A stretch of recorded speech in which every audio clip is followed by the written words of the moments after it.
Bien-aimés dans le Christ, dans l'évangile d'aujourd'hui, le Seigneur recrute.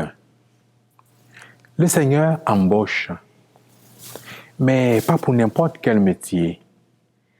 Le Christ recrute, il embauche pour une mission bien particulière, l'annonce du royaume de Dieu, l'annonce du royaume de son Père. Le Christ ne recrute pas à la manière des humains. Il ne recrute pas avec les critères de grandes firmes, d'avocats, d'ingénieurs, de spécialistes, d'experts dans multiples domaines.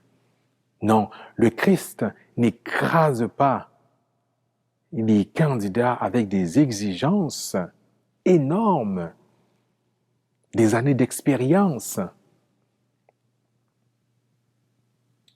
Mais au contraire, le Christ interpelle, il appelle des hommes là où ils se trouvent. Il invite Pierre, André, Jean à marcher à sa suite, à devenir pêcheurs d'hommes.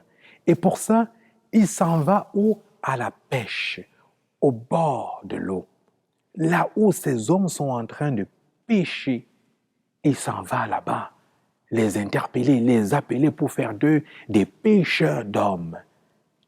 Le Christ s'en va à la rencontre des personnes qu'il appelle. Et en même temps, il rend capable ces hommes qu'il appelle à marcher à sa suite. Il ne leur ferme pas les portes avec de nombreux critères, mais il les rend capables. Lui, le Christ recrute, le Christ embauche.